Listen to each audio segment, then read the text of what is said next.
No event in American history is more misunderstood than the Vietnam War. It was misreported then, and it is misremembered now.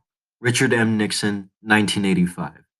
Despite almost half a century of retrospect, numerous studies, and the declassification of military documents, former President Nixon's assertion still holds meaning today. The conflict, lasting nearly 15 years, and its nightmares inherited by four presidents, is still debated today as to the utility of the invasion. Of all of the wars that the United States has fought in, the Vietnam War has compelled many Americans to question what was being fought for and why. Was the invasion of Vietnam all in vain? For what did so many Americans die? Was the invasion of Vietnam just? There are two ethical theories that pertain to the reasons for war: the just war theory and consequentialism. The first I will discuss is the just war theory. This theory has been shaped over the centuries by military leaders, theologians, ethicists, and policymakers. The purpose of the theory is to ensure that any war is morally justifiable under a series of criteria. According to the just war theory, the moral reality of war is divided into two parts. The first is in reference to the reasons nations have for fighting, and secondly, the reference to the means they adopt in the actual fighting. But for this video, I will only be focusing on the former. The first judgment is referred to as jus ad bellum, or justice of war. The jus ad bellum provides guidelines for assessing whether a war is morally just or unjust. The principles of jus ad bellum are having a just cause declared by a proper authority, possessing the right intention, having a reasonable chance of success, and the end being proportional to the means used. The first and most important condition of jus ad bellum is having a just cause. This condition relies on what is called the theory of aggression. The theory of aggression can be summed up in these six propositions. As you can see, these propositions have mostly to do with self defense against an aggressor. That is why many scholars and historians have argued that the Vietnam War was unjust and that the invasion was essentially America acting as the aggressor in the situation. However, I would like to argue that the question of just or unjust war is irrelevant in assessing the reasons for the Vietnam War. Consequentialism was the second theory that I mentioned. This ethical theory says that the consequences of one's conduct are the ultimate basis for any judgment about the rightness or wrongness of that conduct. Thus, from a consequentialist standpoint, a morally right act is one that will produce a good outcome. In this video, I will discuss two proponents of this philosophy, Machiavelli and Karl von Clausewitz. Clausewitz was a Prussian general who served during the Napoleonic Wars. In his masterpiece Vom Krieg, he wrote a careful, systematic, philosophical examination of war in all of its aspects. To begin his conception of warfare, Clausewitz stated, "It can be said that war is nothing but a duel on an extensive scale, whereby each side strives by physical force to compel the other to submit to his will. Each endeavors to throw his adversary and thus render him incapable of further resistance." Applying this notion to the macro level gave Clausewitz the idea of what war means in terms of the state and politics. War is therefore an act of violence intended to compel one's opponent to fulfill one's will. In the conduct of war, violence or physical force is therefore the means. The compulsory submission of the enemy to one's will is the ultimate object. In this consequentialist view, war is not just meaningless violence, nor is it about revenge.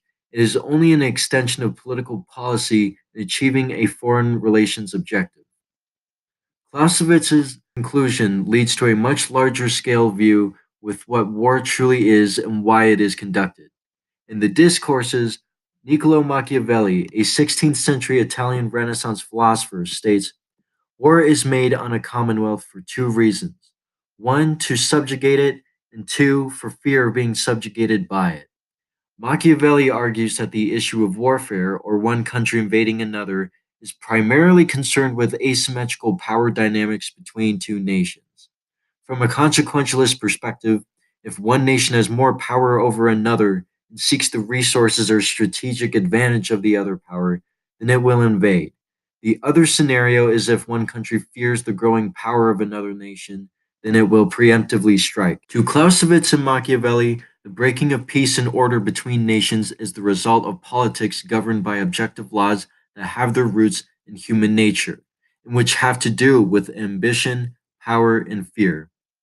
Thus, to fully understand the context of the Vietnam War, we must examine the dynamics of the Cold War. In the Cold War, both America and the USSR were attempting to prevent each other from gaining too much power, while at the same time attempting to increase their own respective countries' power. Therefore, the Cold War conflict can be compared to the Peloponnesian War, which was the war between the Greek city states of Athens and Sparta in Greek antiquity. Thucydides, an ancient Greek historian during the Peloponnesian War, put it, what made war inevitable was the growth of Athenian power and the fear which this caused in Sparta. Like Sparta and Athens, the United States and the USSR were both such large superpowers at that time, they both sought to subjugate each other. Both had the policy of subverting the other, with the battleground being in smaller nations such as Vietnam. From the United States' perspective, the objective was to, as President Truman put it, support free peoples who are resisting attempted subjugation by armed minorities or by outside pressures. Just as Clausewitz knew that war was central to a nation's self interest, the United States developed the policy of containment. In order to keep the power of communism limited, the United States needed to prevent its spread and influence on the European and Asian regions. Thus, the question of whether if the Vietnam War was just or not is less of a concern of ethics and more of a concern with human nature, power struggle, and the prevailing of one ideology over another. John F. Kennedy once stated, a man may die, nations may rise and fall, but an idea lives on. President Kennedy firmly believed in something very consequentialist, the domino effect, which was the foreign policy theory that vulnerable nations, without help, would fall one after another to external communist aggression. Like Kennedy, many Americans believed in the American foreign policy of preventing the spread of communism through intervention abroad. One such man who so firmly believed in the good of American intentions was Sammy Davis. Davis, a Medal of Honor recipient, was a private during the Vietnam War. He volunteered at a young age because he believed in defending helpless nations under communist attack. Davis distinguished himself during the early morning hours while serving as an artilleryman at a remote fire support base near Kai Lay. At approximately 2 a.m., the base was under heavy enemy mortar attack. Simultaneously, an estimated reinforced Viet Cong battalion launched a fierce ground assault upon Davis and his comrades. Only a river separated the Viet Cong from the fire support base. Despite his efforts to defend his position, an enemy mortar round scored a direct hit upon Davis's artillery piece. The resultant blast hurled the gun crew from their weapon and blew Davis into a foxhole. He struggled to his feet and returned to the howitzer, which was burning furiously. Ignoring repeated warnings to seek cover, Davis continued firing at the Viet Cong ambush. Davis loaded and fired 3 artillery shells into the enemy. Whilst fighting, Davis noticed 3 of his friends trapped on the other side of the river. Undaunted, Davis saved all 3 of those men while desperately fighting off the enemy. Though suffering from painful wounds, he refused medical attention, joining another howitzer crew which fired at the large Viet Cong force until they broke contact and fled. Davis's story is not just an example of bravery, but one of ardent patriotism and a firm belief in taking action to support other democratic nations in danger. To Davis, the goal of the Vietnam War was to support the South Vietnam in defending their freedom and democracy just like America had for centuries. Kennedy hoped to stop Soviet and Chinese backed communist invasions with fire support bases like the one in which Davis was stationed. In Vietnam, there were no imperial advantages and no resources of any kind that the United States needed to protect or wished to obtain. The aggressor was a communist aggressor in the North intent on taking control of the South, and its military crossed an internationally recognized border to do so.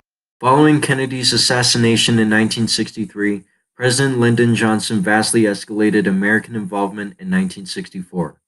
But even as he did so, Johnson prosecuted the war with deep ambivalence. authorizing significantly more troops and money for the war, but never really pushing for total victory. In contrast, the North Vietnamese never wavered, and they ignored all of Johnson's many offers to negotiate peace. By 1971, the war was in a stalemate, and neither side was able to establish a clear advantage over the other.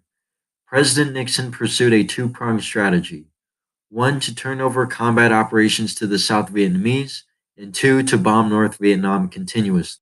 The effort brought the Communists to the Paris peace talks, and by 1973, the North Vietnamese agreed to the establishing of two autonomous Vietnamese nations, one communist and one non communist. However, the Watergate scandal, the subsequent resignation of Nixon, all helped to convince the North Vietnamese that America would not enforce the peace agreement.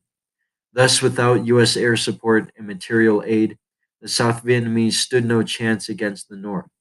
Well supplied by the Soviet Union and the Chinese, the Communists gained full control over the country in April 1975, and thus America lost the Vietnam War. Assessing the history from Johnson to Nixon, the goal was to suppress the advances of the North made on the South while reducing American troops present.